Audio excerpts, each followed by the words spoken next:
politólogo, es politólogo y filósofo, fue rector de la Universidad Nacional de General Sarmiento en el periodo 2010-2014. En esa casa es profesor titular de política y dirige la maestría, no, la carrera de especialización en filosofía política. Bueno, ustedes ven que es un día horrible de invierno, que tenemos un país que está aún peor que el día, pero en el invierno de nuestro descontento vamos a hacer que de alguna manera se transforme en verano para los que nos gusta el verano.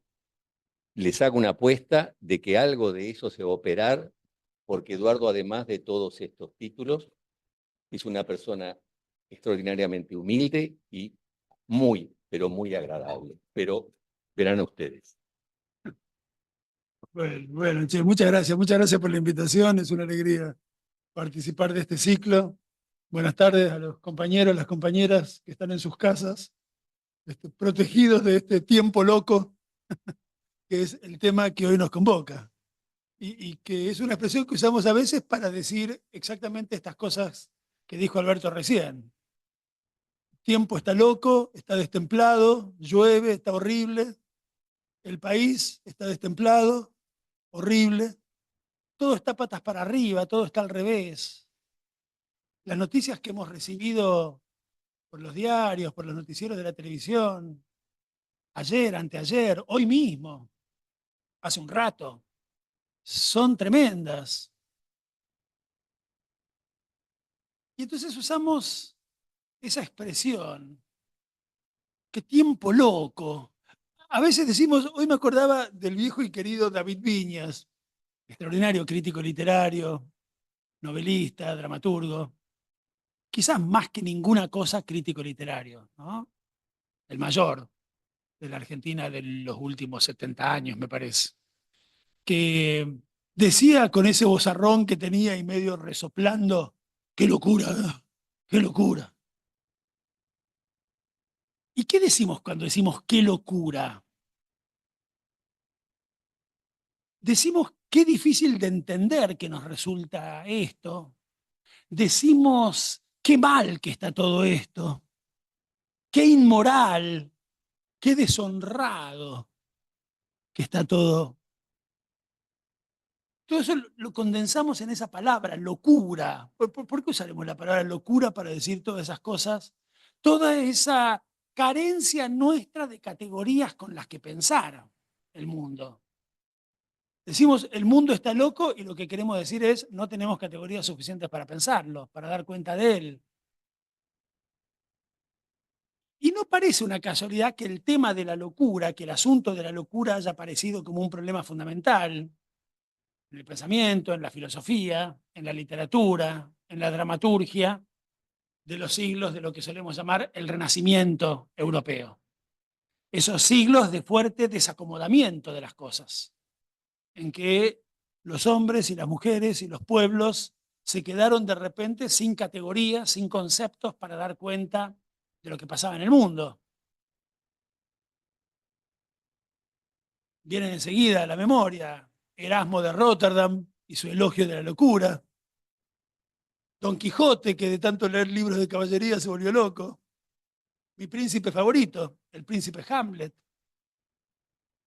y todos los locos, y todos los bufones, que son una especie de locos que habitan la dramaturgia de Shakespeare, ¿no? Hay muchos bufones en Shakespeare y hay mucha locura en Shakespeare. De algún modo, toda la obra de Shakespeare es una obra sobre la locura y sobre la bufonería. Shakespeare es quizás, en primer lugar, un comediógrafo. Se formó en el teatro popular de plazas y de ferias y fue incorporándole a ese teatro cómico, clonesco, payasesco, bufonesco, fue incorporándole los temas y los argumentos de piezas elevadas, trágicas, pero hay siempre, incluso en las más trágicas de las piezas de Shakespeare, un fondo último de comedia. ¿Cómo es posible, si no, que hoy en Buenos Aires Chamé Buendía esté haciendo Otelo como una comedia, los Macocos estén haciendo Hamlet como una comedia? ¿Cómo es posible que las más tremebundas tragedias de Shakespeare puedan representarse como comedias sin falsearlas ni un poquito? Si no es porque hay un fondo profundo de comedia, de locura, de bufonería, de carnaval en todas ellas. El tema del carnaval es un tema fascinante. Creo que todos hemos leído, por lo menos todos conocemos de oídas, el clasiquísimo libro de Mijaíl Bakhtin, ¿no? La cultura popular en la Edad Media y el Renacimiento, sobre ese trastocamiento de las cosas, ese ponerse patas para arriba, cabeza para abajo del mundo en los días del carnaval, y sobre la discusión sobre las funciones de ese ponerse patas para arriba del mundo. ¿Era una mera válvula de escape para que después el orden volviera con más fuerza que nunca? ¿Era en efecto una subversión del mundo que dejaba sus huellas en la subjetividad de los sujetos y en la politicidad de los pueblos? El carnaval es muy potente, es una institución que pensamos junto con la locura, junto con la bufonería. Hay un librito hermoso de un gran psiquiatra suizo que ustedes sin duda conocen, que se llamaba Jan Starobinsky. Formidable, ¿no? Starobinsky tiene ese libro monstruoso que se llama Las tintas de la melancolía, ¿no? Que es un libro increíble, y tiene además un enorme libro sobre Rousseau, que se llama Jean-Jacques Rousseau, La transparencia y el obstáculo. Tiene libros sobre los temas más diversos, de un tipo cultísimo, refinadísimo, extraordinario, Starobinsky. Y tiene un libro chiquitito, precioso, que se llama Retrato del artista como saltimbanqui, ¿no?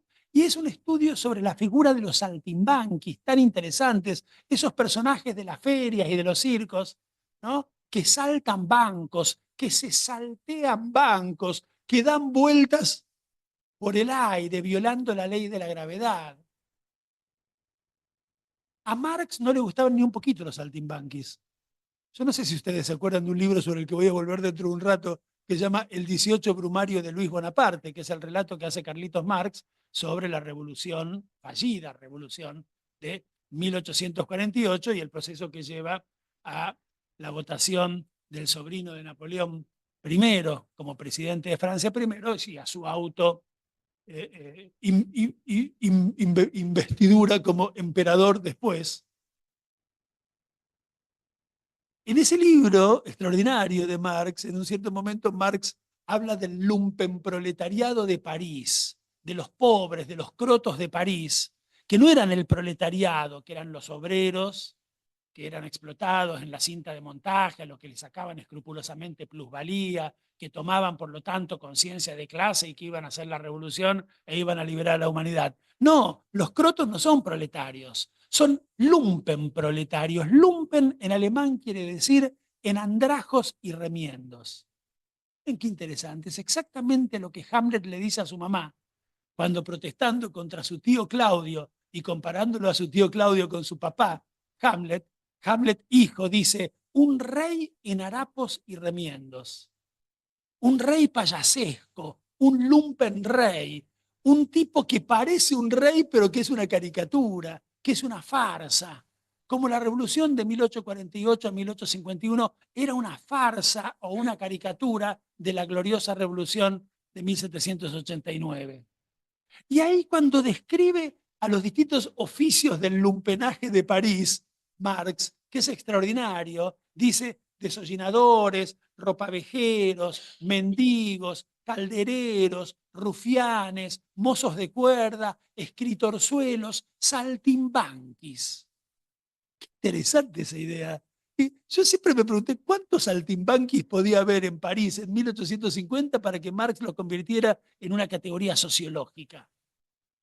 Y entendí la importancia que tiene la figura del saltimbanqui en el 18 Brumario, gracias a mi amigo y maestro, a quien hoy recordábamos, Horacio González, que le dedicó al 18 Brumario unas páginas preciosas de su pequeño y juvenil libro, escrito en Brasil, durante el exilio de Horacio en Brasil, sobre Marx, que se llama Los asaltantes del cielo, un libro precioso de Horacio, donde Horacio dice: los saltimbanquis no son una categoría sociológica, son una categoría de filosofía de la historia. Son los que se saltean bancos, los que no van, como le gustaba a Marx, que fueran las clases sociales step by step, como dicen los profesores de metodología de la investigación, sufriendo y tomando progresivamente conciencia de clase hasta que, convertidos en idénticos a su destino, hacían al final la revolución. El saltimbanqui no, el saltimbanqui da saltos, hace cabriolas, quiere tomar el cielo por asalto, frase que Marx acuña en su correspondencia con Kugelmann en 1871 a propósito de la Comuna de París, y que es una frase crítica de Marx. La idea es tan linda, tomar el cielo por asalto, que en general, incluso grupos de izquierda han tomado esa frase en un sentido reivindicativo. En Buenos Aires hay una editorial que se llama El cielo por asalto, hay una revista que se llama El cielo por asalto, pero la verdadera milanesa es que cuando Marx dice estos tipos quieren tomar el cielo por asalto, lo que le está diciendo a Kugelmann es, están equivocados, el cielo no se toma por asalto, al cielo se llega tomando conciencia de clase, paso a paso. El saltimbanqui, el payaso que se va para arriba, el arlequín,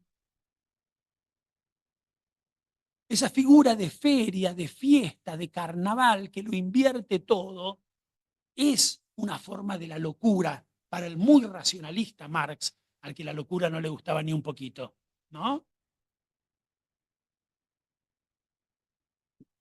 Todas estas significaciones, la locura, el mundo patas para arriba, lo que no se entiende, lo que está mal, lo que es inmoral, aparecen condensadas en una frase muy famosa de la literatura universal, que es una frase de mi príncipe favorito, el príncipe Hamlet, que después de ver al espectro de su papá en la explanada del castillo de Elsinore, se queda solo sobre el escenario y dice: "The time is out of joint". The time, ¿qué es the time? El tiempo, el mundo, las cosas. ¿Y qué es out of joint? La palabra joint, el verbo to joint, es un verbo fundamental en Hamlet. Joint, juntar, unir, ¿no? Cuando Claudio la presenta a Gertrudis ante los miembros de la corte la primera vez que aparece al comienzo de la segunda escena del primer acto, ¿no? Dice, the imperial jointress de este país en armas, la jointress, la que une, ¿no? Y si uno va al Oxford English Dictionary y busca la palabra jointress, se encuentra con lo siguiente: palabra inventada por William Shakespeare en la segunda escena del primer acto de Hamlet para querer decir la mujer que une, la que había sido la mujer del rey anterior y ahora es la mujer del que siguió, entre otras cosas, legitimado por esa circunstancia, ¿no? Y cuando Claudio le habla a los cortesanos y les dice que el sobrino del rey de Noruega, el joven Fortinbras, que está asediando Dinamarca con su ejército de desarrapados, lo hace pensando que Dinamarca está disjoint and out of frame, desajustada, desquiciada, desarticulada, ¿no? Entonces, el verbo to joint, la idea de lo que se junta o lo que no se junta, y la idea de que Dinamarca es un despelote de proporciones, donde todo está desarticulado, donde todo está dislocado, es una idea fundamental en Hamlet. Y la idea de lo dislocado, de lo enloquecido, de lo desajustado, de lo fuera de sus goznes, ¿no? Que sería la traducción más literal de out of joint, fuera de sus goznes, como ¿no? las puertas desvencijadas que se salen de las bisagras, ¿no? Esa es una idea muy importante en todo Shakespeare. Hay tragedia en Shakespeare porque el mundo está fuera de quicio, ¿no? Eso Shakespeare lo dice de los modos más diversos. Por ejemplo, en Julio César, el criado, el asistente de Bruto, cuando Bruto está en la tienda de campaña antes de la batalla final contra Octavio y sus aliados, ¿no? El bando de los cesaristas a los que se enfrentan los anticesaristas que habían achurado a Julio César, ¿no? El joven asistente de Bruto está afinando la lira con la que le toca canciones a Bruto y le dice, ¿qué haces? Estoy afinando la lira, señor. Y como dice en inglés, the strings, my lord, are false. Las cuerdas, mi señor, están desafinadas. Las cuerdas están desafinadas, el mundo está fuera de quicio, por eso hay tragedia. Hay tragedia porque el mundo está fuera de quicio en todos los múltiples sentidos que voy a tratar de decir ahora que tiene esa frase maravillosamente polivalente. Hay tragedia porque el tiempo está loco y porque tenemos, por lo tanto, el compromiso, la obligación, el imperativo, el deseo de ordenarlo, de ponerlo sobre sus pies, de volver a juntar las piezas que están desajustadas. Hay un libro muy famoso que ustedes sin duda conocen y que hizo mucho ruido a comienzos de los años 90, que es el gran libro del filósofo francés Jacques Derrida, que se llama Espectros de Marx, en que Derrida se dedica a estudiar el tema shakespeariano de los espectros y su presencia en la obra de ese gran lector de Shakespeare, que era Carlitos Marx, que había nacido en una antigua ciudad del Imperio Romano que se había llamado en la época del Imperio Treviranus y que ahora se llamaba Treveris, y que estaba llena de estatuas romanas, ¿no? De modo que el joven Marx, el niño Marx, iba por Treveris en su bicicleta o en su monopatín entre estatuas del pasado romano. Qué interesante eso, ¿no? El futuro autor del 18 Brumario pasó su infancia entre estatuas de la antigua Roma y pensó toda su vida el tema shakespeariano del pasado invadiendo al presente, ¿no? Y estudiaba Shakespeare de muy chico, Marx, de muy joven, en la casa del barón von Hofmastel, que les gustaba enseñarle Shakespeare a los chicos de la ciudad y que además tenía una hija muy bonita que se llamaba Jenny. Y nunca sabremos si Marx se entusiasmó con Shakespeare de tan enamorado que estaba de Jenny, o se enamoró y se terminó casando con Jenny, que sería la madre de sus hijos y su mujer toda la vida, de tanto que le gustaba Shakespeare. Lo cierto es que se enamoró de las dos cosas en la casa del buen varón, ¿no? Y Shakespeare es una presencia muy fuerte y muy permanente en Marx. Marx tiene una concepción esencialmente dramatúrgica de la historia. Hegeliana también, pero ese hegelianismo todo el tiempo compite con una concepción dramatúrgica, con una concepción teatral, una concepción trágica del tiempo de la historia. El 18 Brumario, el libro sobre el que estamos dando vuelta, empieza diciendo: Hegel escribió en alguna parte que todos los grandes hechos y personajes de la historia se repiten, como si dijéramos, dos veces, pero se olvidó de agregar la primera vez como tragedia y la segunda vez como farsa. Y en torno a esas dos categorías, que son dos categorías en efecto de la estética hegeliana, piensa los distintos acontecimientos de la historia política de Francia, que a veces tienen la estatura y la dignidad de la tragedia y a veces la cosa bufonesca o carnavalesca, ¿no? Payasesca de la farsa.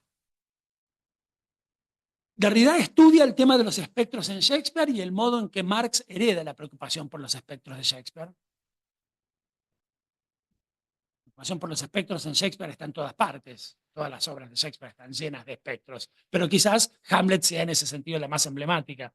Sobre todo porque en Hamlet no hay un espectro, hay dos.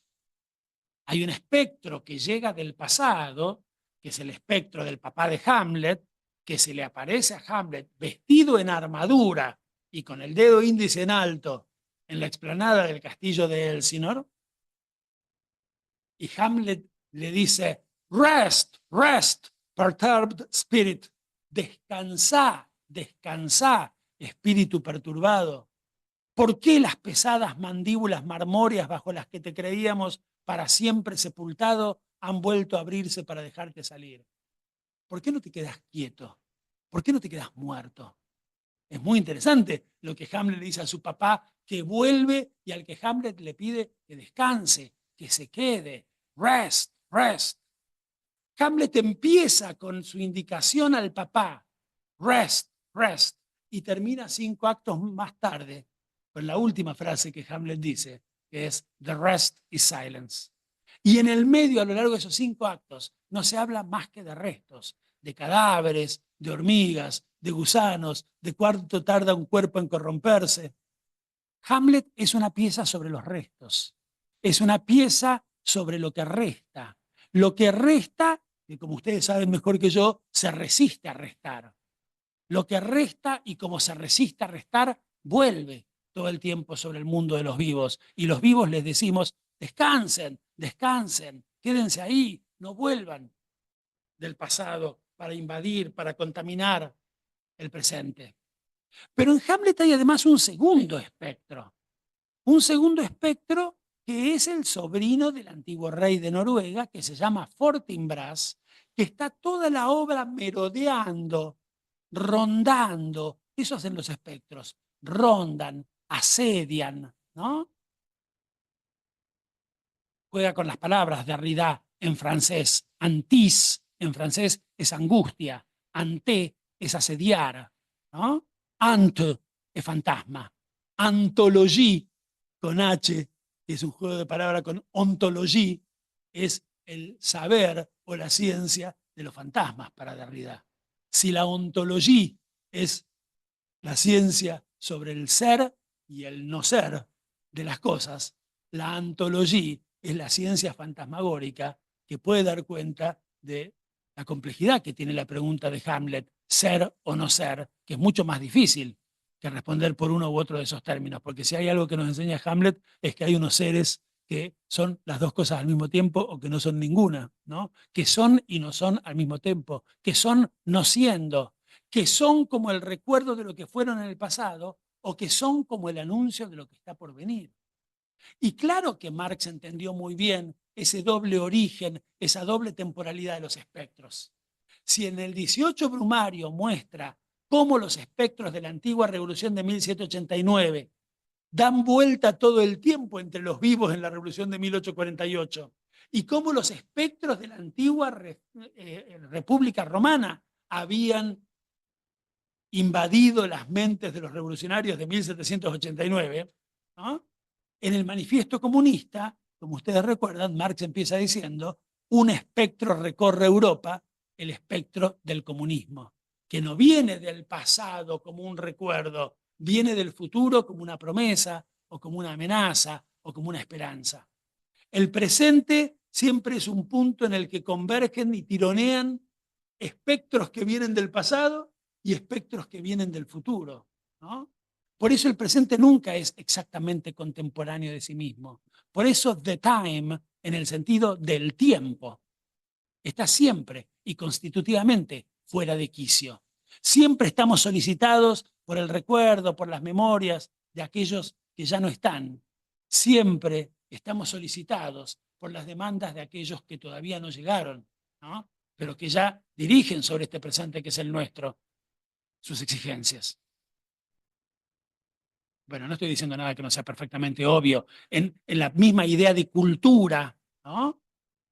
Cultura es una palabra que viene del latín, del participio verbal pasado del verbo colo, to colore, ¿no? Que quiere decir cavar la tierra. Cavar la tierra para enterrar en esa tierra que cavamos a nuestros muertos queridos, a los que después les rendimos culto. Toda cultura mira hacia el pasado bajo la forma del culto de sus muertos, pero también cavamos la tierra, esa tierra fecundada por los cadáveres de nuestros muertos queridos, para cultivarla y dar de comer a nuestros hijos y a los hijos de nuestros hijos. Y toda cultura mira hacia el futuro bajo la forma del cultivo de la tierra y del cultivo de nuestros propios hijos, porque es muy interesante lo que pasó con la palabra cultivo, que es la palabra más progresista que hay, ¿no? Porque mira hacia el futuro. Empezamos usando la palabra cultivo para aludir al cultivo de la tierra y terminamos usando la palabra cultivo para aludir al cultivo del espíritu, al cultivo de las letras, ¿no? Cultivamos a nuestros hijos y nos gusta que cuando nuestros amigos vienen a cenar nos digan, che, qué culto que es tu hijo. Entonces les dice, es que lo he cultivado mucho, ¿no? Entonces, la idea de cultura mira hacia el pasado, hacia los espectros que no cesan de volver del pasado, y mira hacia el futuro, hacia los espectros que no cesan de llegar del futuro. Al final de Hamlet, una línea después de que Hamlet se muere, diciendo "The rest is silence", tocan la puerta, toc, toc, ¿quién es? ¿Quién va a ser? Papi, Fortinbras. ¿Me estás esperando desde la primera escena? estaba rodeando Dinamarca, estaba merodeando, estaba asediando hasta que ustedes se mataran todos entre ustedes y ahora vengo por lo que es mío. Abre la puerta Fortinbras después de que Hamlet dijo "The rest is silence". Abre la puerta Fortinbras y lo primero que dice es "¿Qué espectáculo es este?". Y le responde el joven intelectual Horacio, que es Descartes 40 años antes de Descartes, y le dice "¿Qué es lo que queréis ver? Si es un cuadro de calamidad o pasmo, aquí lo tenéis". Shakespeare mata al último príncipe medieval con la palabra silence, con una alusión al sentido del oído en la boca. Y todo en Hamlet, hasta esa última frase del príncipe, pasa por el sentido del oído. Los cuchicheos entran por el oído, las murmuraciones entran por el oído, las maledicencias entran por el oído, la conversación entre Hamlet y Ofelia la escuchan la escuchan Claudio y Polonio atrás de los cortinados por el oído, el veneno que mata al rey entra por el oído. Y en la línea siguiente a que Hamlet se muere con una alusión al sentido del oído, abre la puerta un señor que se llama Fortinbras, brazo fuerte, ese Hobbes 50 años antes de Hobbes, es el Leviatán de Hobbes 50 años antes de que a Hobbes se le ocurriera, abriendo la puerta y diciendo "¿Qué espectáculo es este? ¿Qué es lo que queréis ver? Si es un cuadro de calamidad o pasmo, aquí lo tenéis". Shakespeare no hace esas cosas sin querer. Shakespeare sabe que está sepultando el siglo XVI, que es el siglo del oído, de los cuchicheos, de las murmuraciones, de los confesionarios en las iglesias góticas medievales, y está inaugurando el siglo XVII, que es el siglo de la mirada, el siglo de la luz, el siglo de la óptica, el siglo en que Descartes escribirá su óptica, Hobbes escribirá su óptica, Spinoza escribirá su óptica, el siglo de Kepler, el siglo de Vermeer, el siglo de Rembrandt, ¿no? Shakespeare es extraordinario. Inaugura el siglo XVII poniendo en boca de el futuro príncipe, el príncipe moderno, el leviatán jovesiano Fortinbras, y en boca de su intelectual orgánico Horacio, metáforas sobre la luz, sobre los cuadros, sobre los espectáculos, sobre el ver, después, ¿no?, de matar al último príncipe medieval con una alusión al sentido del oído en la boca, ¿no? Bueno, ahí llega el espectro que venía del futuro. Ahí llega Fortinbras sobre el final. Entonces, siempre estamos escuchando las interpelaciones, los mandatos de nuestros muertos, de nuestros mayores, a los que todo el tiempo le estamos diciendo rest, rest. No se lo voy a explicar a ustedes, que lo ven varias veces por día, ¿no? Y todo el tiempo estamos recibiendo las interpelaciones de los espectros que vienen del futuro, como una promesa para unos, como una amenaza para otros, ¿no? Entonces el tiempo, la temporalidad del tiempo, la secuencia del tiempo está dislocada. Hay tragedia porque la secuencia del tiempo está dislocada, ¿no? Y yo diría más, hay política porque la secuencia del tiempo está dislocada. Si un buen día nuestros papás se murieran, nosotros los lloramos por un tiempo, después los recordamos por cariño, después tenemos a nuestros hijos, después nos morimos nosotros, nuestros hijos nos lloran por un tiempo, después nos recuerdan por cariño. Ahí no habría política, ni habría historia, ni habría tragedia, ni habría nada. Hay tragedia y hay política y hay necesidad de lidiar con el tiempo, que de eso trata la tragedia y la política, exactamente porque la secuencia de las cosas es mucho menos lineal, es mucho más acurada, para usar una expresión de un sociólogo latinoamericano, boliviano, ¿no? René Zabaleta Mercado. Es muy linda esa idea del abigarramiento, es decir, de la superposición de los tiempos. No viene primero el pasado, después el presente, después el futuro, como lo dibujan los contadores, ¿no? El tiempo es más complicado, que es el presente es un punto de condensación y de tensión, ¿no?, entre muchas temporalidades. Entonces, en ese libro de Derrida que estoy recordando acá, Derrida hace un ejercicio muy interesante, que es tomar esa frase de Hamlet, "The time is out of joint", y estudiar las diversas traducciones que esa frase encontró a la lengua que a Derrida le interesa, que es por supuesto el francés, ¿no? Y es muy interesante ese ejercicio porque al analizar las distintas traducciones de esa frase, algunas muy célebres que se han hecho durante el siglo XX, Derrida no va más atrás que el XX. Yo voy a ir un poquito más atrás ahora porque encontré una cosa muy interesante que les quiero contar. es muy interesante porque Derrida va encontrando los múltiples significados, ¿no?, que tiene esa frase tan polivalente y verdaderamente imposible de traducir. En castellano suele traducirse "the time is out of joint", y yo estoy de acuerdo y me parece la mejor traducción posible, como "el mundo está fuera de quicio", ¿no? Y me parece que es lo mejor, es lo que capta más. Pero "the time is out of joint" también quiere decir el tiempo está fuera de quicio, que es lo que acabamos de decir. Y "out of joint" quiere decir fuera de quicio, quiere decir dislocado, quiere decir trastocado, quiere decir patas para arriba. Por eso yo recordaba el carnaval. Hamlet puede ser leído como una comedia carnavalesca.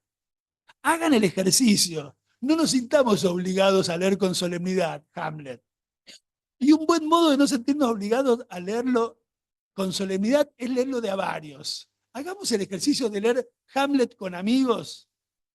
Y es muy gracioso cuando al final el rey Claudio le da la manito a Hamlet y al salame de Laertes, ¿no? Y dice, che, muchachos, ustedes tienen que amigarse, ¿no? Estaban en efecto peleados, por razones bien comprensibles. Me parece, Hamlet, que vos le debes una disculpa a Laertes, ¿no? Hamlet dice, perdonadme, señor, os he hecho daño, pero todos los presentes saben, y vos también debéis saber, el modo en que me afecta una cruel perturbación. Cuanto haya podido hacer que os haya ofendido, declaro no haber sido yo quien lo hizo. ¿Quién lo hizo? Mi locura. Pues sí, boludo. ¿Sos un héroe trágico o qué sos? Aprendé de Edipo. Mirá si Edipo hubiera dicho, ay, no sabía, no era yo, ¿no? Edipo se hizo cargo, se sacó los ojos. Hamlet razona en una tragedia como se razona en una empresa de seguros. Y vos tenés que decirle, papi, se va a estar hablando con vos en una noche de lluvia en Buenos Aires dentro de 5 siglos. Ponele onda. ¿Cómo no quise hacerlo? ¿No? O sea, Hamlet es muy gracioso, es decir, es un héroe de pacotilla, está todo mal. Porque el mundo es un carnaval en Hamlet, está todo pata para arriba, es todo absurdo. Igual que en el 18 primario de Marx, nadie hace lo que tiene que hacer. El proletariado no labura de proletariado, la burguesía no labura de burguesía, los políticos no laburan de políticos, y Marx se pone como loco. Dice, viejo, esto es todo, es un carnaval, esto es una farsa, esto es una payasada. En Hamlet también todo está mal. Las palabras no quieren decir nada, las palabras quieren decir cualquier cosa. A eso, 50 años después de que lo escribiera Shakespeare, Hobbes lo bautizó estado de naturaleza. ¿Se acuerdan? El estado de naturaleza de Hobbes es un estado en el que, al no haber un estado con E mayúscula que ponga significaciones únicas a las palabras pueden querer decir cualquier cosa, siempre quieren decir cualquier cosa en Shakespeare o en Cervantes, ¿no? Y por lo tanto, hablando la gente no se entiende. Por eso hay tantos juegos de palabras en Hamlet. Hamlet es muy divertida, hay muchos juegos de palabras, en general de doble sentido sexual, a veces de triple sentido político, como cuando, preguntado Hamlet dónde está el cuerpo de Polonio, where's Polonius, ¿no? Hamlet dice, at supper, en una cena. At supper, pregunta el rey. Sí, pero no en una cena donde él come, sino en una escena donde él es comido. A politic convocation of worms, se lo está comiendo. Una asamblea de gusanos políticos se lo está comiendo. Es un poco el chiste de Borges en Fundación Mitológica de Buenos Aires, cuando recuerda el lugar donde ayunó Juan Díaz y los indios comieron. Que es muy gracioso porque lo que los indios comieron era Juan Díaz, ¿no? Bueno, y acá el que es comido es Polonio. ¿Por quién? Por a politic convocation of worms, asamblea de gusanos, pero convocation of worms, solo que con worms con W mayúscula, es la asamblea de la ciudad de Worms en Alemania, que entre otras cosas había expulsado a Lutero, lo cual le daba a ese juego de palabras un valor político en medio de las rencillas entre grupos religiosos, calvinistas, anglicanos, luteranos, ¿no? Era un chiste político, era un chiste teológico político, digamos, ¿no? Muchos juegos de palabras, hablando la gente no se entiende en Hamlet. Hamlet está leyendo un libro y Polonio dice, ¿qué leéis, mi señor? Y Hamlet responde, words, words, words. Pero ¿cuál es el problema, mi señor? ¿Entre quiénes? Pues, Hamlet finge no entenderlo a Polonio, agarra las palabras para el lado de los tomates.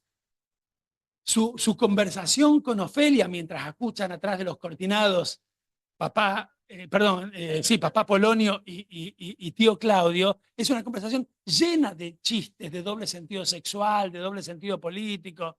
Get thee to a nunnery, vete a un convento, ¿no? Convento en el inglés de comienzos del 17, exactamente igual que en el lunfardo argentino de comienzos del 20, quería decir prostíbulo también, ¿no? Hamlet le está acusando a Ofelia de prostituirse al servicio del rey, ¿no? Para arrancarle a él el corazón de su secreto. Una acusación tan perfectamente verdadera como injusta. ¿Qué podía hacer la pobre chica? ¿No? Que iba a decir, no, mi señor, no.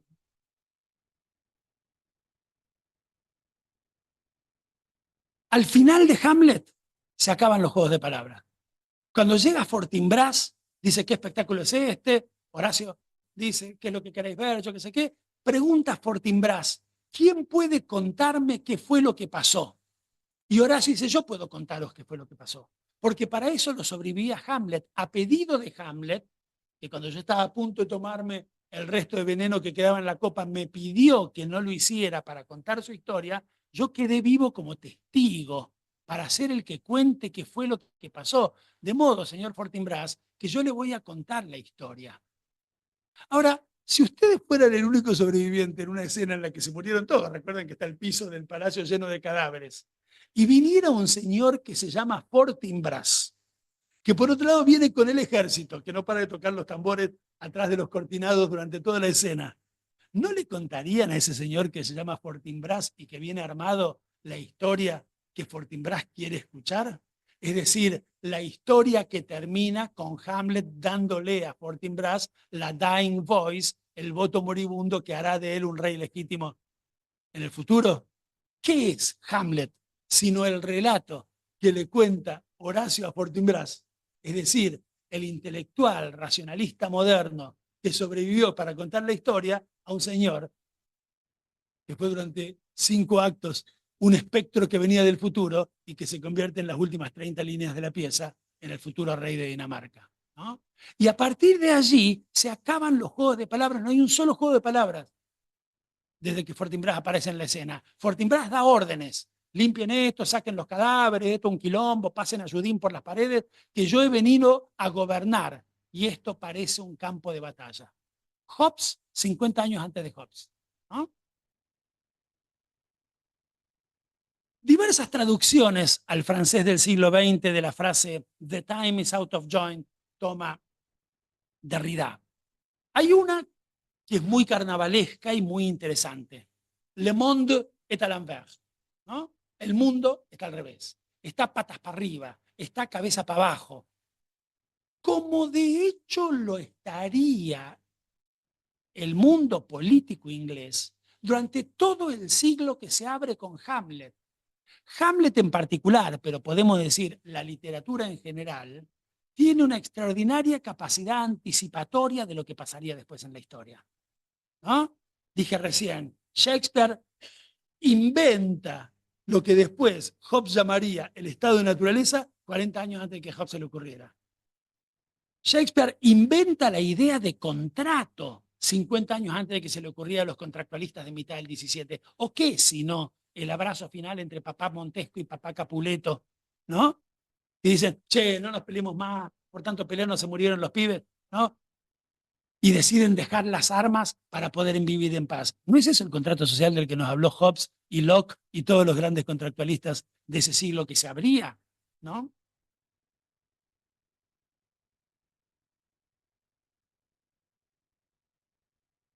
Le monde est à l'envers.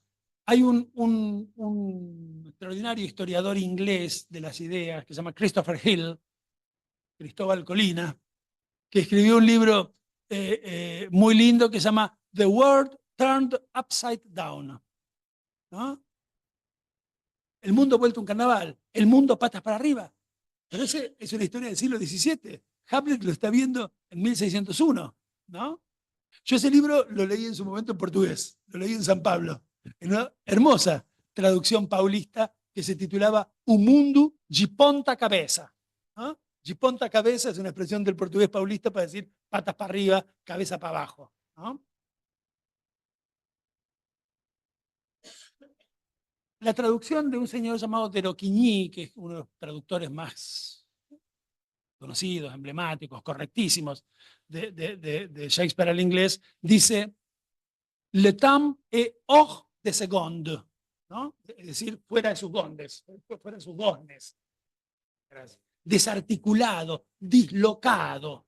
Esa traducción tiene mucho interés para la teoría política, ¿no? Un autor como Ernesto Laclau, por decir un compatriota nuestro, ¿no? Que pensó mucho la idea de política a partir de la dislocación del mundo, como un intento de rearticular lo que en el mundo se nos presenta dislocado, ¿no?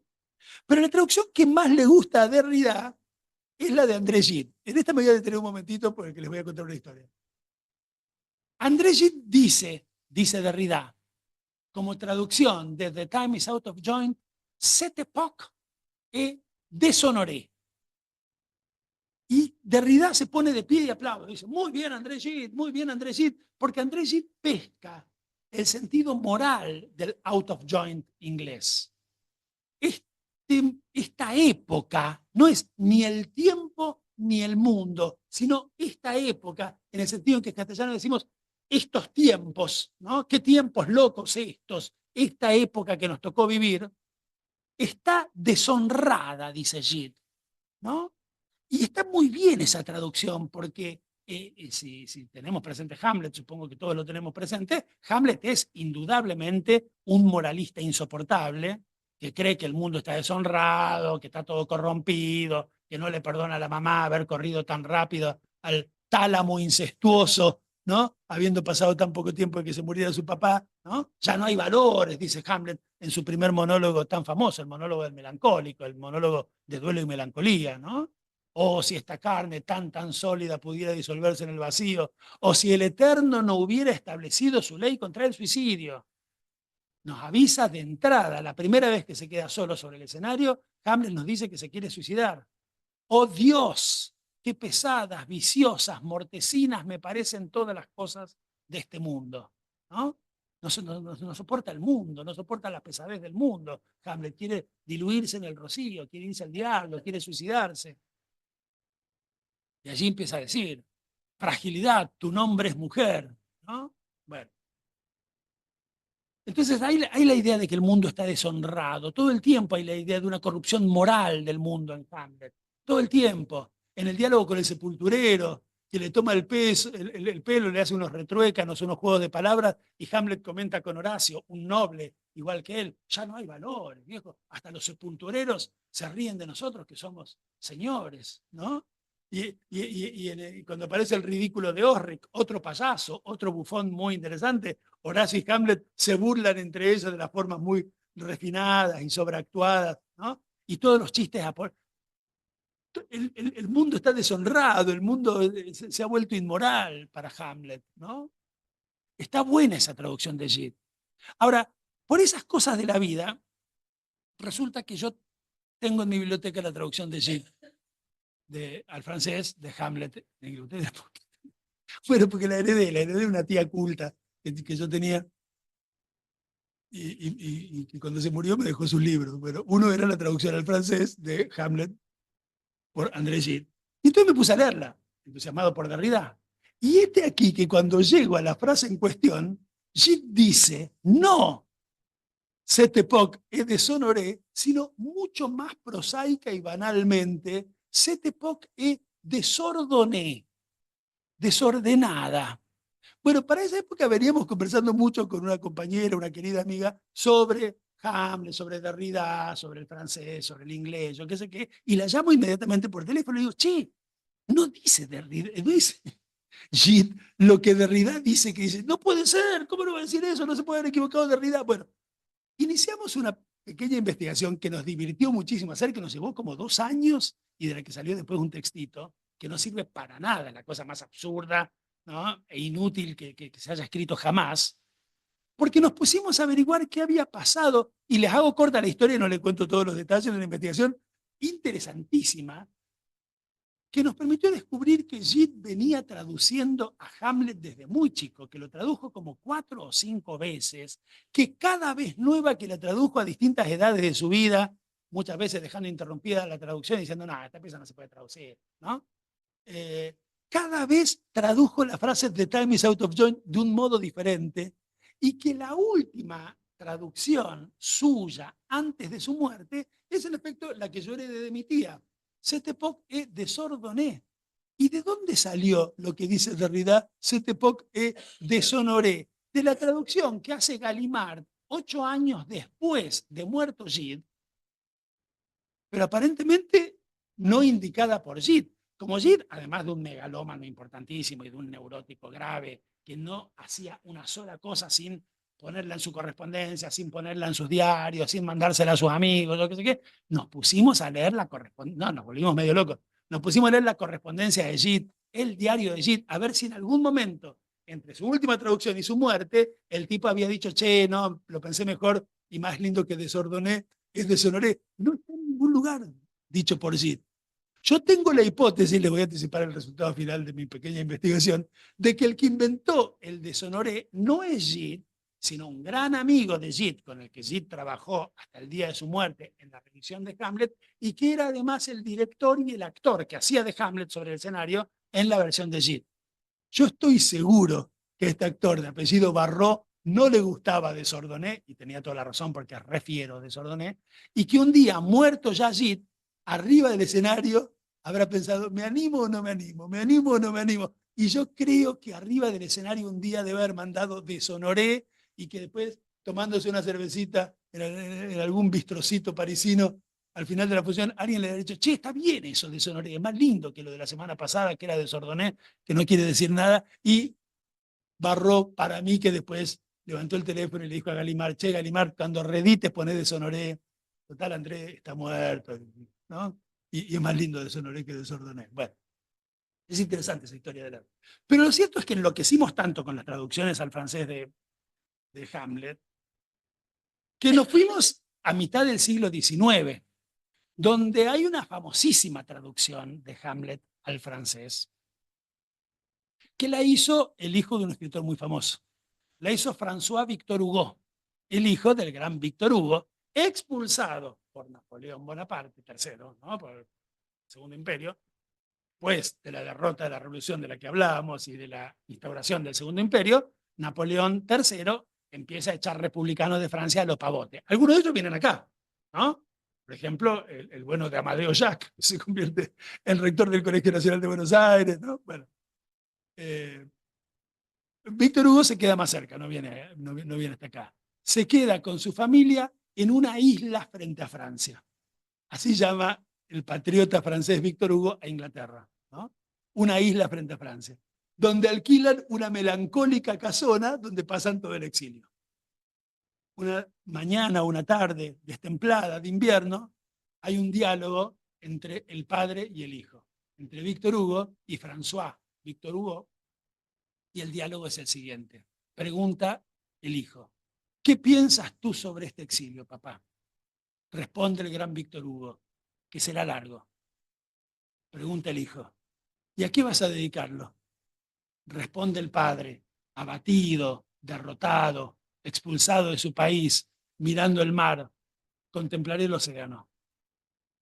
Se hace un silencio y ahora es el padre que pregunta, ¿y vos? Se hace otro silencio y el hijo responde, traduciré Shakespeare.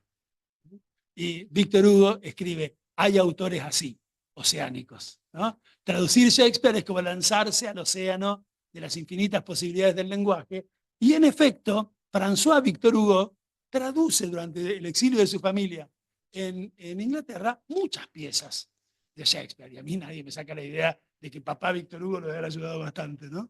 Si uno tiene un escritor como Víctor Hugo de papá, si che, pa, ayúdame que esta me está costando, The Time is Out of Joint. Bueno, ¿y cómo traduce François Víctor Hugo The Time is Out of Joint? Traduce, y es hermoso, Cette époque est détraquée. Palabra interesantísima, détraquée en francés.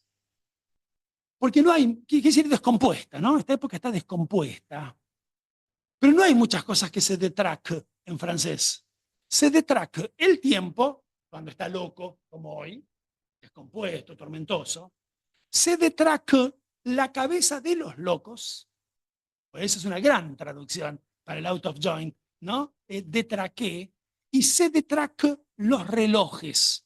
Y por eso se los llamamos al relojero, la máquina de medición del tiempo que está fuera de aquí. Es muy bueno, ¿no? Cette époque et de traqué. Pero de traqué además tiene otra peculiaridad, que es una palabra compuesta por de, tras. Tras en francés es huella, camino, ruta. Detraqué es sacado de la ruta, exactamente igual que el castellano derrotado.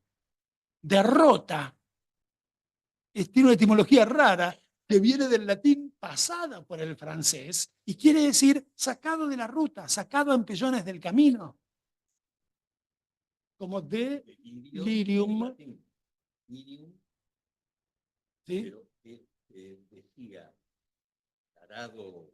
Ah, mira qué interesante. Que El que se salió de la... se salía de allí, entonces le avisaban delira, delira. Qué bueno, Se qué iba. interesante. Bueno, muy interesante. Las etimologías son preciosas, habría que saber más de estas cosas, ¿no? Bueno, desastre no tiene otro origen, ¿no? Son los marineros que se salían de la ruta de los astros, ¿no? Que se despistaban también. Bueno, pero qué interesante que François Victor Hugo haya escrito Cette époque est détraquée. Esta época es una época de derrota. Y uno tiene ganas de decirle a François Victor Hugo, che, François, ¿de qué época estás hablando? ¿De la época que es el siglo XII danés en el que se supone que Hamlet habría dicho esa frase? ¿O de la época del siglo XIX en que vos te sentís derrotado, sacado del camino de la política francesa y mandado a la melancólica isla frente a Francia, ¿no? En la que estás traduciendo Hamlet? Es muy interesante ese cette époque, ¿no?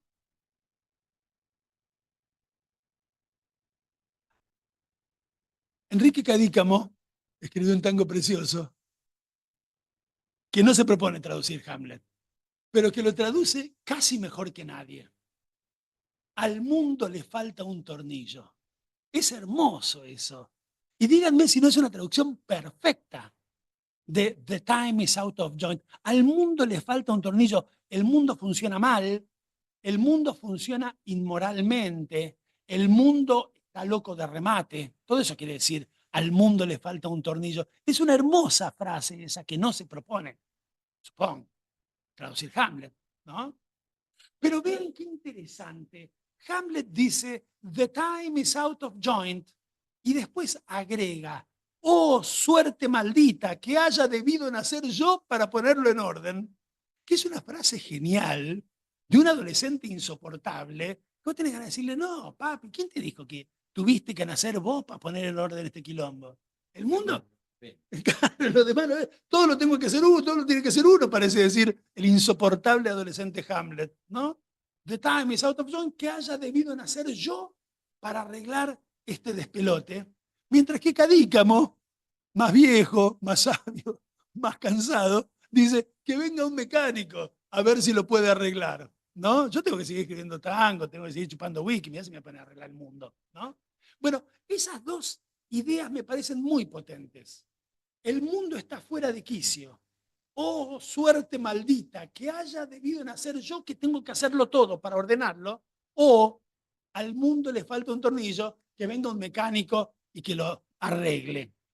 Porque me parece que esas dos frases son dos formas de negación o de conjuro de la política. Hay política exactamente entre esas dos frases. No hay política si alguien cree que ha nacido para él solito arreglar el despelote del mundo. Y tampoco hay política si después de detectar el despelote del mundo decimos, che, que venga un especialista, ¿no? Sabemos algo en la Argentina de los especialistas que vienen a arreglar el despelote del mundo.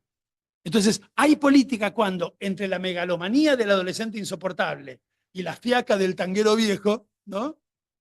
Decidimos que frente a la constatación de que el mundo es un desmadre de proporciones, nos juntamos con los otros, empezamos a cambiar ideas, decimos, che, hagamos una organización política, veamos qué podemos hacer, estudiemos, ¿no? Tratemos de arreglar este despelote.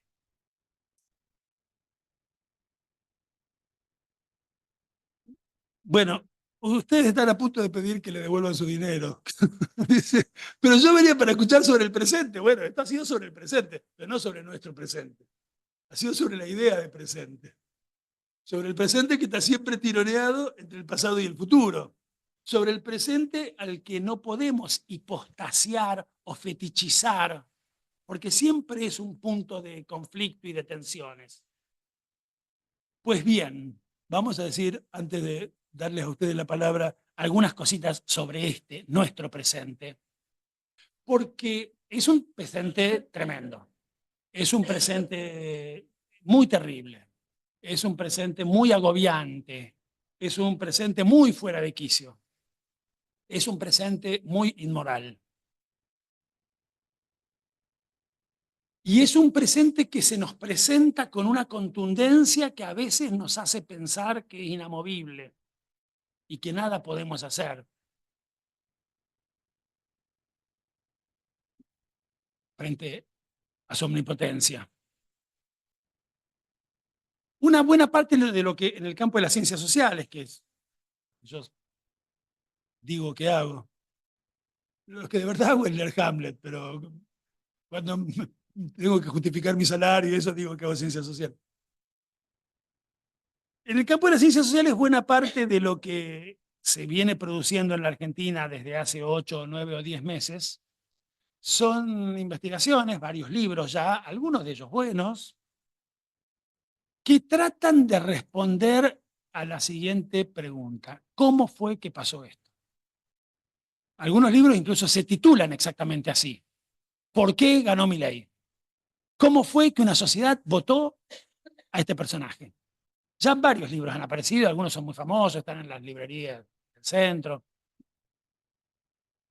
¿Cómo fue que llegamos a este punto? Y las explicaciones que se dan sobre el asunto son muy verosímiles, muy razonables. Hoy nos gobierna un señor que ha interpelado exitosamente a una parte mayoritaria de la ciudadanía argentina con un discurso extraordinariamente individualista, extraordinariamente negador de la idea misma de la comunidad o de lo común, un discurso de un individualismo o neoindividualismo posesivo, diríamos, si quisiéramos rendir homenaje al gran Crawford McPherson, que inventó esa expresión para referirse a los pensadores del siglo XVII, ¿no? El individualismo posesivo. Y si tuvo éxito, debe ser porque la sociedad a la que se dirigió es una sociedad hecha por sujetos que se han convertido en individuos egoístas, posesivos, desinteresados por el otro, que se preguntan por qué tengo con la mía que pagarle la educación a ese muchacho que no hizo nada para merecer mi ayuda, por qué tengo con la mía que pagarle la salud a ese otro ciudadano que no tuvo la prudencia de pagarse un plan de medicina prepaga, ¿no? Esa brutalmente individualista, anticomunitarista representación de la cosa es la que, sin duda, interpela con mucha eficacia el discurso de este personaje. Y entonces hay un diagnóstico más o menos extendido respecto a que Milei vendría a expresar o a sintomatizar el estado de una sociedad que tendría las características que la vuelven particularmente sensible a esa discursividad individualista, egoísta. Y hay diversas explicaciones, todas ellas razonables, verosímiles, algunas muy buenas, de cómo se vino a conformar esa sociedad. Un fuerte proceso de desindustrialización de nuestra economía del 76 para acá, un fuerte proceso de desestatización de nuestra sociedad del 76 para acá, sobre todo en las tres grandes oleadas neoliberales, ¿no? De los 70 de la dictadura, los 90 de Menem, los años más recientes de Macri, que en efecto dejan como saldos identidades colectivas mucho más débiles. Esto ya se viene diciendo en la Argentina desde los años 80, en el campo de la sociología. Hay por ahí un famoso artículo excelente, por otro lado, de Juan Villarreal, a la salida de la dictadura, donde Villarreal dice: salimos de la dictadura no ya con identidades colectivas firmes, ser peronista, ser comunista, ser metalúrgico, ser hipefiano, ser estatal, ¿no? Sino con identidades mucho más individuales. Acuérdense de Alfonsín, ¿no? Que a diferencia de su adversario ítalo-argentino Luder, que empezaba sus discursos diciendo compañeros, compañeros, compañeros, y los presuntos compañeros se miraban unos a otros diciendo, ¿a quién le habla? ¿No se enteró que los compañeros están todos muertos, que lo hicieron pelota, que lo mandaron al exilio, que lo echaron de la fábrica, que uno se puso una parripollo, que el otro maneja un remis? ¿Qué compañero? Alfonsín no decía compañero, ni tampoco decía correligionario. Tenía que ganar con mucho más que los correligionarios, y ganó con mucho más que los correligionarios. Decía amigos, amigos de Mar del Plata, amigos de Santa Rosa, amigos de Valvanera. Acariciaba a sus audiencias con las palabras, como decía mi maestro Oscar Landi, ¿no? Y un buen día en un acto uno se desmayó y Alfonsín dijo, un médico a la derecha, por favor, y todo el mundo lo aplaudió. Y el gallego, que no tenía un pelo de tonto, dijo, está buena. Y al día siguiente, alguien se desmayó, o él pensó que se desmayó, o él quiso que se desmayara a la izquierda, y dijo, médico a la izquierda. Y de nuevo la gente aplaudió. Y una vez Leopoldo Moró me dijo a mí, y si nadie se desmayaba, me tiraba yo, se tiraba el changue, se tiraba alguno, para darle el pie, y que este hiciera ese chiste, que se volvió una muletilla de campaña muy eficaz, porque revelaba la capacidad de un líder para estar atento a cada una de las ovejas de su rebaño, a preocuparse por cada individuo, por cada uno, porque nos habíamos convertido en una sociedad de cada unos, ¿no? No de grandes agregados, no de grandes colectivos. Hay que pensar todavía ese un médico a la derecha, por favor, que está en la prehistoria de la patria es el otro, ¿no? La patria no son los otros. La patria, dijo Cristina Kirchner, es el otro, cada uno. Igual que Alfonsín, porque sabía que estaba hablando a una sociedad estallada, desquiciada, out of joint, hecha de individuos y no de agregados, no de colectivos, ¿no? Esos individuos habrían sido sensibles a la interpelación individualista, egoísta, anticomunitaria de Milei, y por eso se dice aquí y allá, de un modo u otro, estaríamos como estamos. Bueno, déjenme decirles que esa interpretación a mí me deja muy insatisfecho. Me deja muy insatisfecho por dos razones. La primera es que me parece que peca de lo que yo llamaría un sociologismo muy ingenuo, que exculpa demasiado rápido a la política y que supone que los individuos son una sola cosa en que las fuerzas de la historia los han convertido hasta llegar a este punto, y que esa cosa que son los individuos los vuelven sensibles a estos discursos que los interpelan, ¿no? Y si algo sabemos, y si algo saben ustedes mejor que yo, es que los individuos no somos una sola cosa. Somos muchas cosas superpuestas, agarradas, en unidades complejas y llenas de tensión. Por eso digo que la tesis de que Milei es la expresión o el síntoma de una sociedad exculpa a la política, porque fue la política la que no fue capaz de producir otro discurso que interpelara a esos sujetos en otras de sus dimensiones que también están allí, en ese haz complejo que es un sujeto, que nunca es una sola cosa, sino un montón de cosas entremezcladas. Hay un discurso que fue muy exitoso, muy eficaz, muy inteligente, que nos interpeló en tanto individuos egoístas, solos. Pero quiero decir algo sobre los hombres solos. Y con esto termino. Con esto termino. Pero dije hombres solos a propósito. En un tiempo muy oscuro de la historia argentina, del siglo XX, en el primer año de la dictadura de Uriburu, que era un tiempo como este, muy oscuro, muy tenebroso, muy desquiciado, Raúl Scalabrini Ortiz, un escritor extraordinario, escribió un ensayo formidable llamado El hombre que está solo y espera.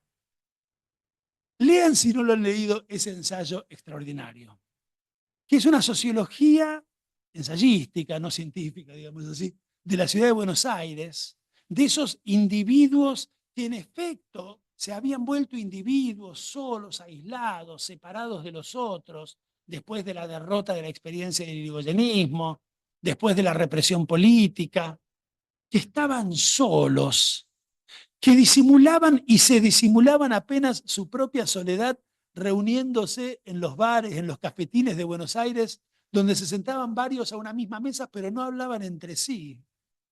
Cada uno revolvía con su cucharita su pocillo de café, mirando a ver si en el fondo del pocillo estaba el secreto de su derrota, de su humillación, de su fracaso, de su tristeza.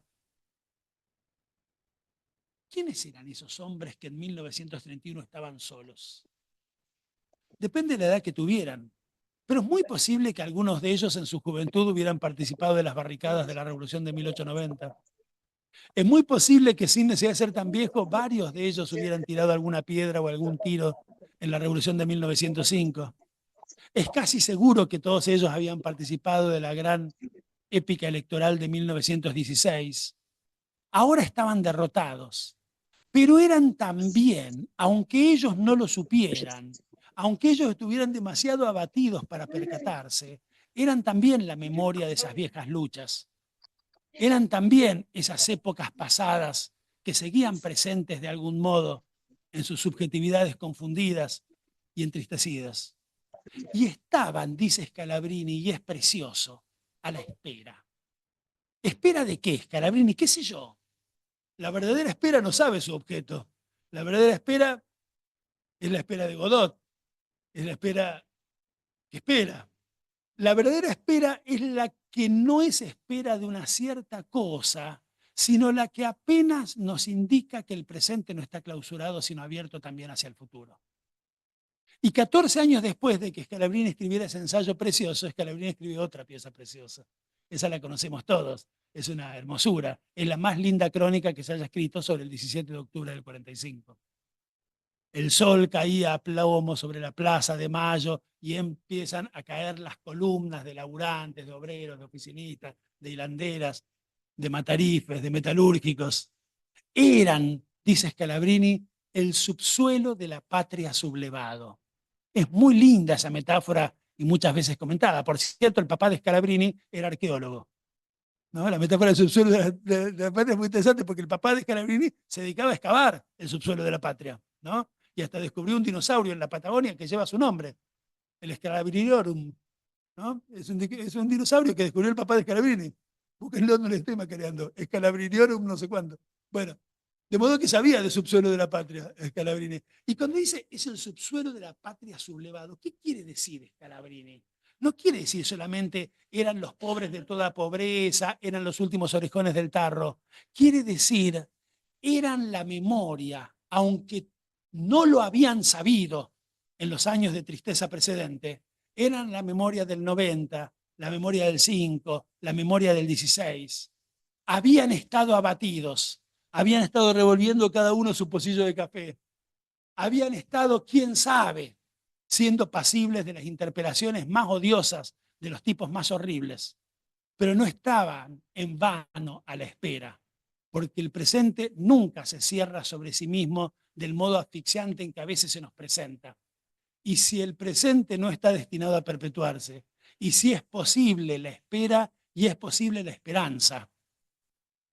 Con 5 años de diferencia, Scalabrini escribe El hombre que está solo y espera, y su amigo, irigoyenista, populista, criollista, Jorge Luis Borges, escribe El tamaño de mi esperanza.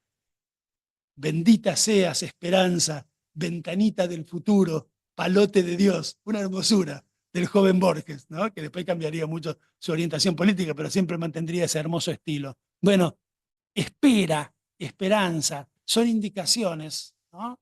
De que el futuro se hace presente en el presente, no diciéndonos su nombre, pero avisándonos que está allí, ¿no? Y que no debemos clausurar la posibilidad de darle un espacio en nuestras representaciones de las cosas. Digo esto porque el presente es muy agobiante, es muy tremendo, todos los días un golpe distinto. El de anteayer es desarmante, el de hoy es tremendo. Bueno, es porque el presente no es idéntico a sí mismo, y porque hay un futuro que se anuncia sin decir su nombre, que no sabemos, pero como una indicación de que las cosas no están clausuradas, que la esperanza es posible y que la espera tiene sentido. Muy bien. Bueno. Dije No se te escucha, Alberto. Acá por lo menos. Gracias anticipé que por la algo del esperanza. verano en este invierno de nuestro descontento, que es una frase que inicia, como dice Gloucester, al iniciar Ricardo III, ¿no? Un homenaje también a la iniciación de esta charla de Eduardo, que como ustedes vieron, es un cultivador, es un lector extraordinario y ahora también traductor de Shakespeare desde hace 30 años o más, ¿no? Bueno, está abierto nos queda poco tiempo, que realmente creo que esta charla tuvo cierta cualidad hipnótica. No hubo ni ruiditos ni nada. Me parece que coronada por este mensaje esperanzador, en este momento ya me parece que nos ganamos la noche. Está abierto entonces las intervenciones, refutaciones, ampliaciones, preguntas. Yo no encuentro la manito, como de costumbre. No está en mi Pero, repertorio. bueno, Juan Carlos. Sí, ¿se escucha? Sí. Sí, sí. No, bueno, primero agradecerte, digamos, la riqueza y la pasión con la que hablaste. Y la variedad de matices, temas, que se superponen sin ser lo mismo. Bueno, la verdad que uno queda admirado como mínimo de esto, de la riqueza y la pasión con que hablaste, de punta a punta de tu discurso. Yo anoté alguna poca cosa. Hay una frase que dijiste que tiene que ver con el tipo de actividad que nosotros tenemos, digamos, el trabajo psicoterapéutico de orientación psicoanalítica, porque vos dijiste en algún momento, no me acuerdo exactamente referido a qué, pero esto volvió varias veces en tu discurso, que el pasado asaltó el presente.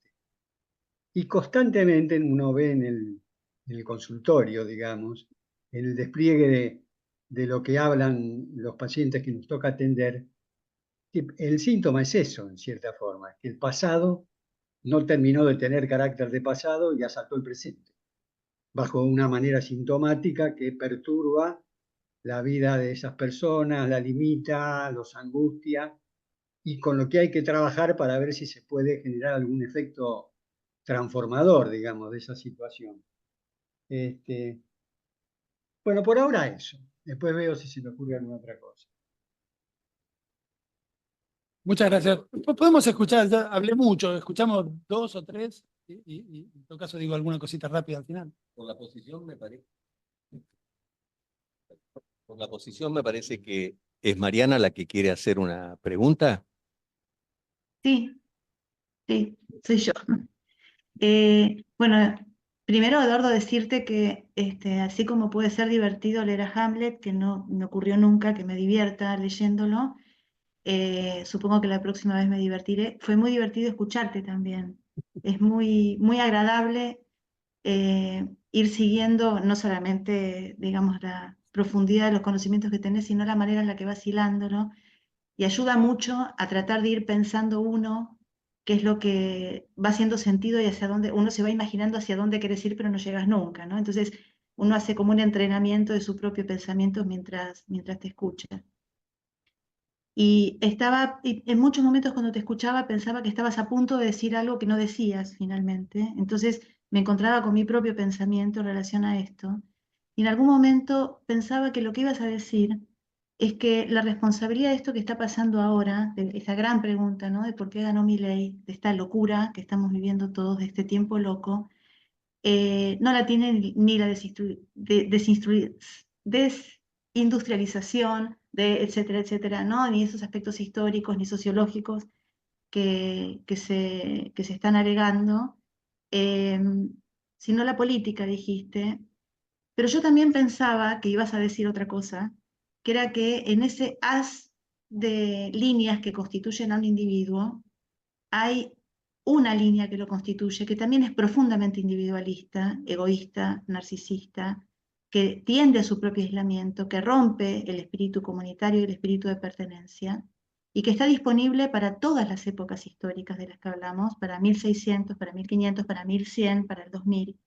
Hay una disposición del humano a constituirse a sí mismo en el eje de su existencia y a romper el lazo comunitario, de modo que cuando nos encontramos con alguien que es muy hábil en despertar ese aspecto humano y tiene lucidez y profundos intereses en hacerlo, no pega en un lugar tan ajeno a nuestra propia naturaleza. Lo que hace es lograr que salga del subsuelo, justamente, algo que también nos constituye, ¿no? Bueno, eso pensaba. Muy bueno.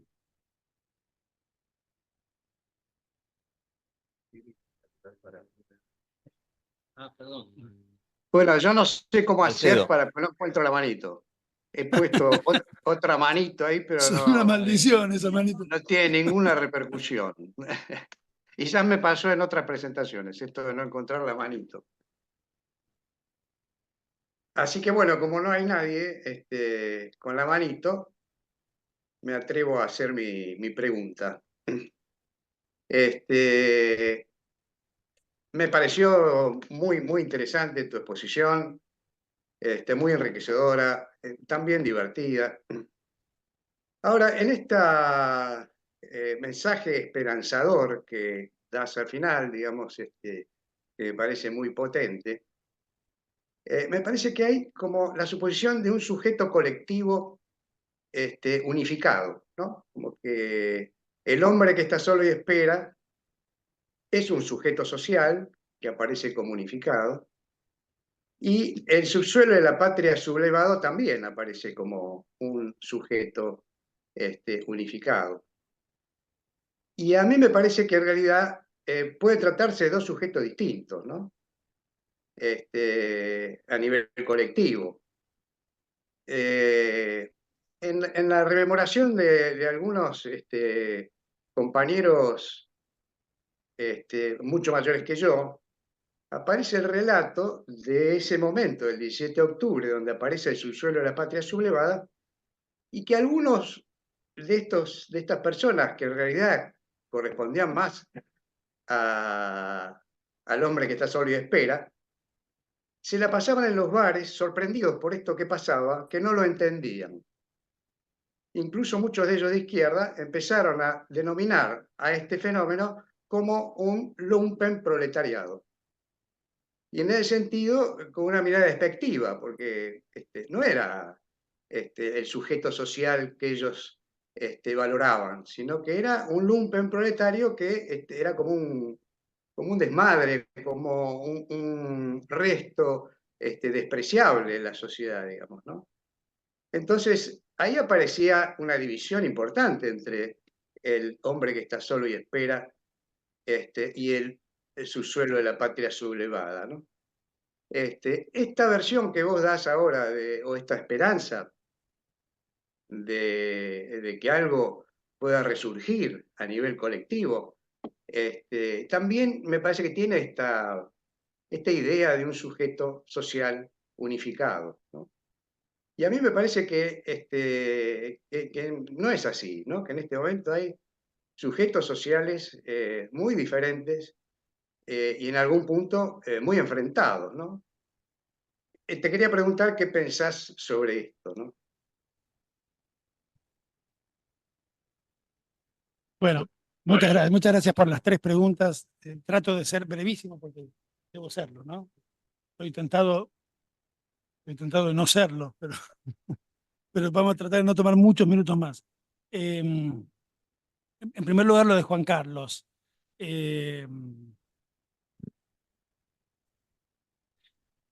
El pasado vuelve siempre sobre el presente como un fantasma, como un espectro,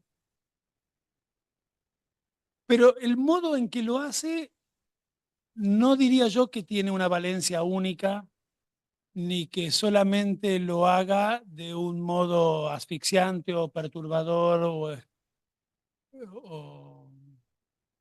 eh, o perturbador de la autonomía del sujeto.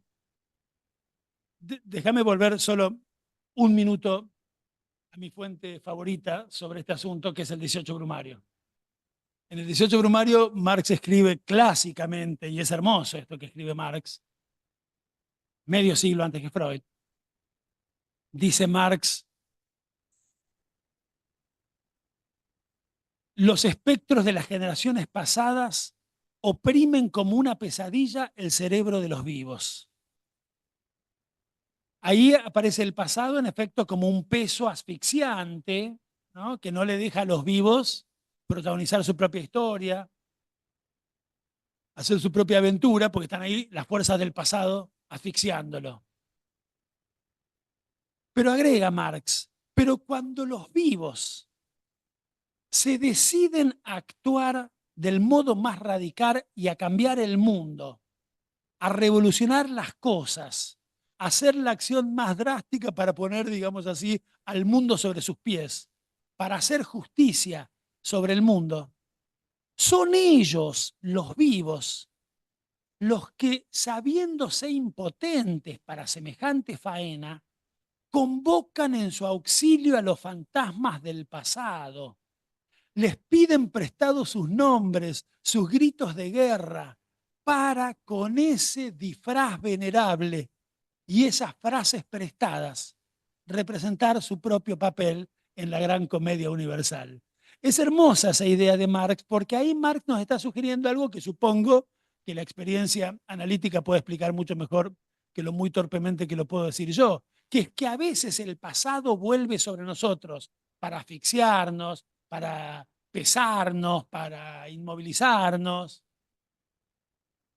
para despotenciarnos, pero a veces el pasado viene casi como una bendición y cuando no viene, somos nosotros los que lo convocamos. ¿En cuántas encrucijadas de nuestra vida nos sorprendemos diciéndonos a nosotros mismos, ¿qué haría en mi lugar?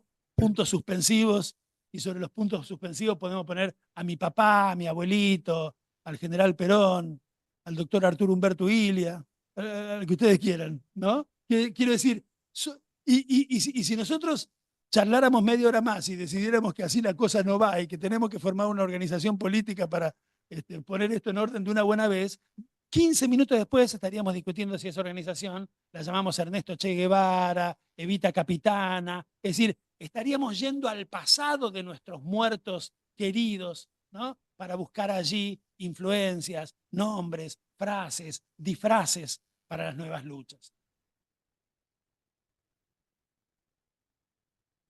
Sí, Mariana, claro, estoy de acuerdo con vos. Me parece que es posible afirmar que seguramente en toda subjetividad habitan de manera convergente, de manera yuxtapuesta, impulsos más individualistas, más anticomunitaristas, más centrífugos, e impulsos más comunitaristas, más solidarios, más centrípetos. Me parece que eso habita seguramente en el fondo de toda subjetividad, como habita sin duda en el fondo de toda sociedad. Fuerzas que nos atan a los otros, que nos permiten construir con los otros la experiencia de una cosa común, de una comunidad, ¿no? A eso Durkheim, contemporáneo del viejo y querido Freud, lo llamaba solidaridad, ¿no?, como una especie de fuerza poderosísima, inmaterial, que mantenía a los hombres juntos, que acercaba a los hombres entre sí, sin que pudiéramos decir muy bien en qué consistía esa fuerza tan poderosa, pero al mismo tiempo existen, claro, fuerzas que nos separan de los otros, que nos vuelven contrarios a los otros, ¿no? No sé allí si decir Eros y Tánatos no resuelve demasiado fácil la cosa, de eso saben ustedes más que yo, pero sin duda que hay impulsos, ¿no?, de mayor afiliación hacia los otros y hacia lo común, y impulsos de mayor desafiliación o desafección, ¿no?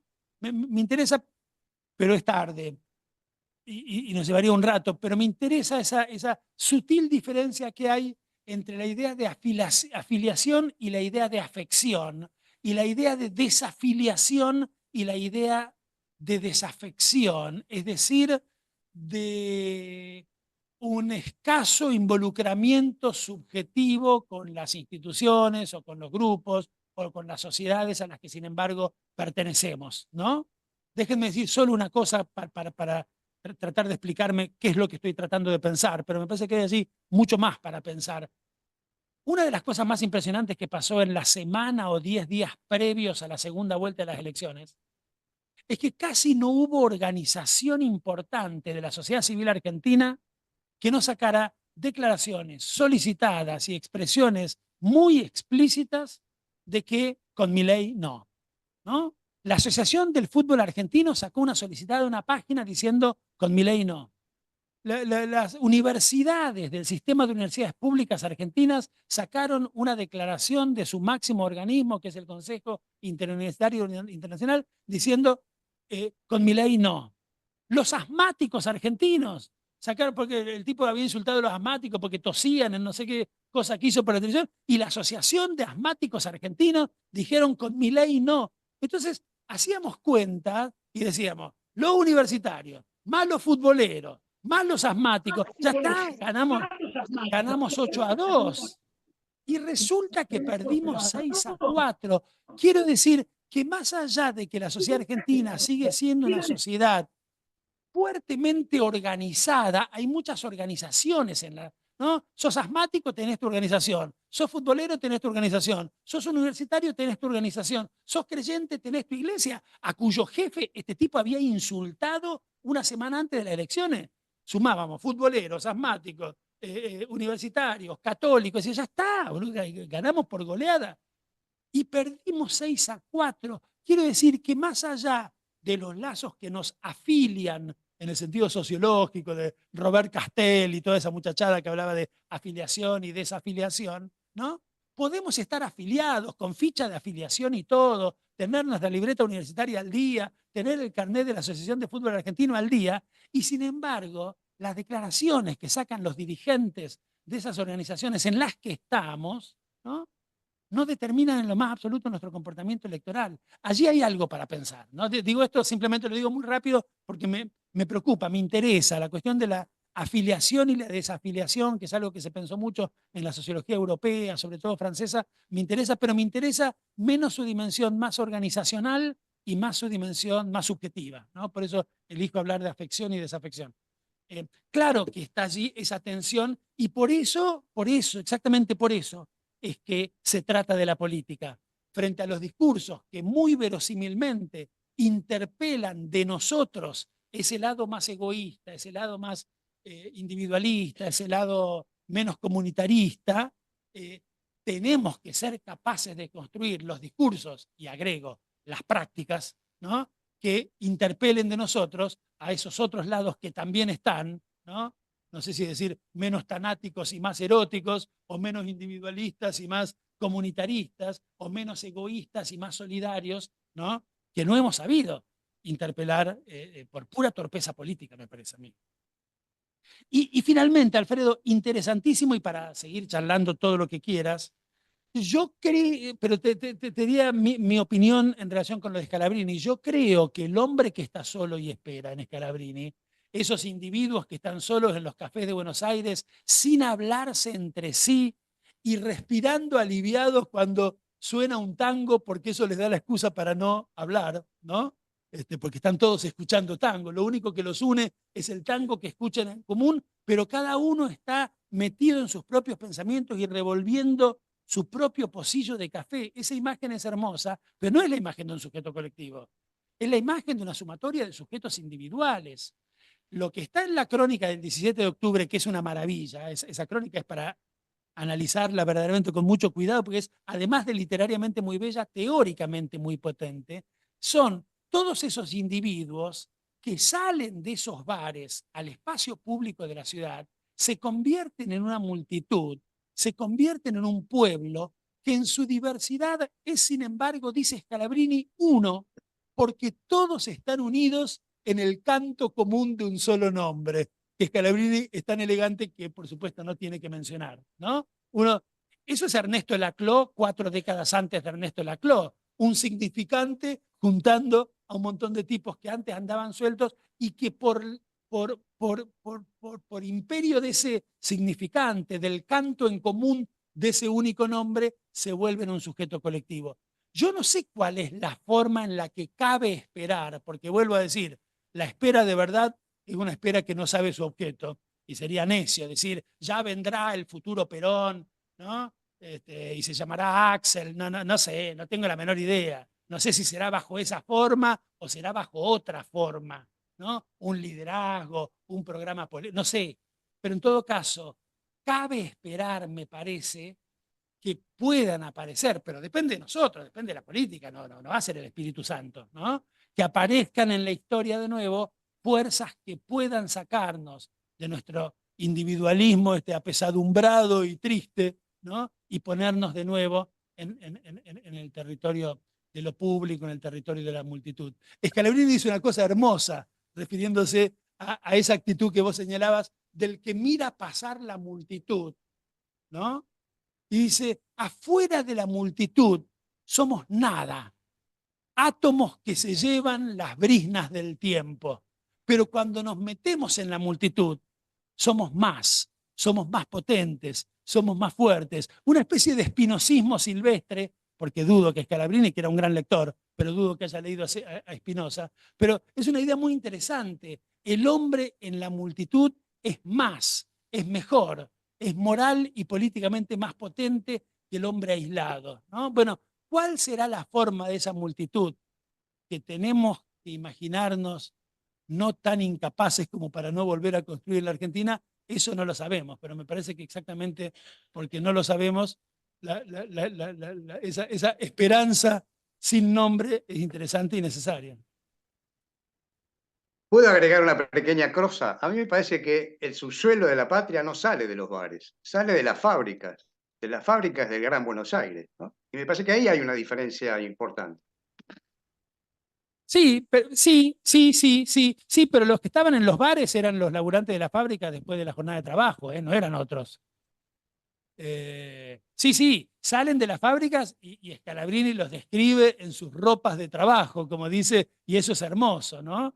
Es hermoso porque los describe, y los describe en sus ropas de trabajo y los describe en la diversidad de sus oficios y en la diversidad de los colores de su tez y de sus cabellos. Eso es una hermosura, ¿no? El pueblo argentino polícromo, multifacetado, dice Scalabrini, anticipándose, por cierto, digo esto muy rápido y ya me callo, anticipándose a otro gran discurso que habla de otro pueblo latinoamericano, casi en los mismos términos, que es el hermoso discurso que da el Che Guevara en diciembre de 1959, cuando le dan el título de doctor honoris causa en pedagogía de la Universidad de las Villas, en Cuba, y dice que la universidad se vista de pueblo, se vista de negro, se vista de mulato, se vista de obrero y de campesino. Ese es Scalabrini, distintos colores y distintos oficios, ¿no?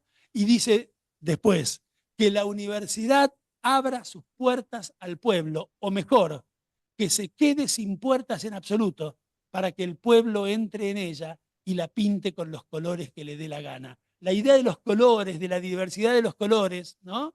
Es muy interesante en ambos, porque uno puede decir, che, somos de tantos colores que mirá si vamos a hacer un pueblo. Bueno, el desafío es ese, con todos esos colores, ¿no? Construir una sola cosa. No sé, Alfredo, cuál es la forma, pero me parece que hay allí el principio de una, lo digo del modo más general posible, el principio de una esperanza necesaria en que sea la política, bajo la forma que sea, bajo la forma que seamos capaces de darle, la que vuelva a construir un horizonte común en un país hoy disgregado y entristecido. Bueno, tenemos que terminar. Sí. ¿Podría agregar otra cosita chiquita? El horizonte nunca fue común y generó conflictos terribles, ¿no? Que llegaron al 55. O sea, nunca fue el horizonte común. Hay distintos horizontes en lucha permanentes y a veces, digamos, tiene primacía una y a veces tiene primacía otro. Pero Sí, esa bueno, es la este naturaleza conflicto misma de la es política y de la horizonte. hegemonía, ¿no? Claro, Solo lógico, un movimiento totalitario podría evitar la diversidad de horizontes que hay en su interior. Pero que haya claro, muchos claro, horizontes no es una mala noticia, es una buena noticia.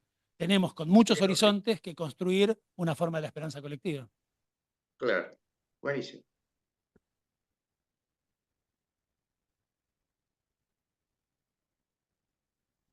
Enorme tema. Yo creo que pueden constituirse en tal cosa.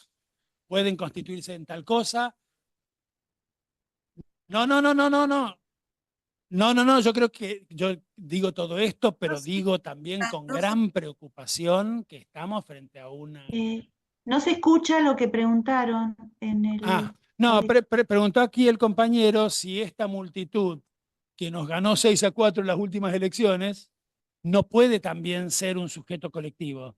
Y yo digo, no me parece que hoy esté convertida de una manera cierta y eficaz y con alguna permanencia en tal cosa, pero no lo descartemos. No descartemos que se conviertan en un colectivo contra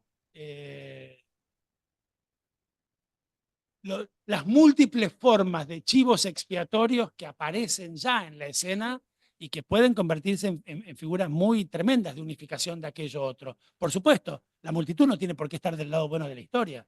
Y hemos conocido multitudes que estuvieron del lado malísimo de la historia. Déjenme decir una cosa, solo para contrarrestar mi optimismo, a veces un poco, pero es una actitud militante, en fin, no crean todo lo que digo. Pero déjenme, para contrarrestar un poquito eso, sugerirles una lectura que hoy hay que hacer de nuevo. Los orígenes del totalitarismo de Hannah Arendt. Hay que leer Los orígenes del totalitarismo de Hannah Arendt, sobre todo la tercera parte, ¿no? Es decir, la preparación de la sociedad alemana sobre la base de una retórica, de una discursividad que se parece mucho a la de estos muñecos para aceptar cualquier cosa, ¿no? Y una forma de comunidad muy cerrada y muy hostil en torno a los valores más tremendos. Sí, sí, sí que esto puede volverse una multitud, claro. Bueno, muchísimas gracias, Eduardo. Una noche memoria. Muchas gracias, muchas gracias. Gracias, Muchas Eduardo. gracias, una maravilla. Una maravilla. Una maravilla, muchísimas gracias. Una maravilla. Bueno, muchas gracias, che, muchas gracias, una alegría. Excelente, muchas gracias, Eduardo. Muchas gracias. Gracias. Muchísimas gracias. Presentación. Fantástico. Gracias.